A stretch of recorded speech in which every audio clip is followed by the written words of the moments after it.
Moscou savoure sa victoire. C'est ici qu'aura lieu le Mondial 2018. Un rêve qui se réalise, c'est la première fois de son histoire que la Russie accueille cette compétition. Jeudi soir à Zurich, Vladimir Poutine s'est dit honoré et a voulu rassurer sur les capacités d'organisation de son pays. La Coupe du Monde 2018 en Russie sera à la hauteur de toutes les attentes. Nous construirons des stades neufs, modernes et des structures parfaites dans les temps. Mais d'ici 2018, il y a du pain sur la planche et les coûts risquent d'être élevés. La Russie n'a qu'un seul stade aux normes internationales.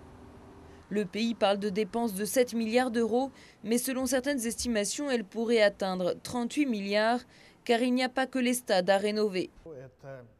Il faut construire 7000 km de routes, 2000 km de voies ferrées. Il va falloir une grande quantité d'hôtels, reconstruire les aéroports dans les différentes villes. C'est un projet énorme.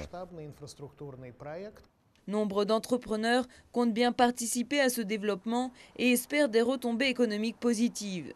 Mais cela a une condition, que le projet soit transparent, sans corruption.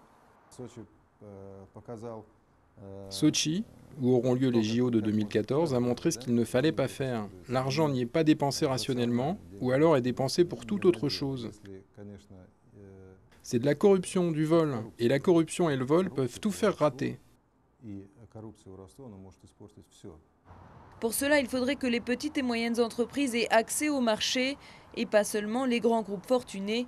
La Coupe du Monde pourrait ainsi être l'occasion pour la Russie de se débarrasser, ou pas, de quelques mauvaises habitudes.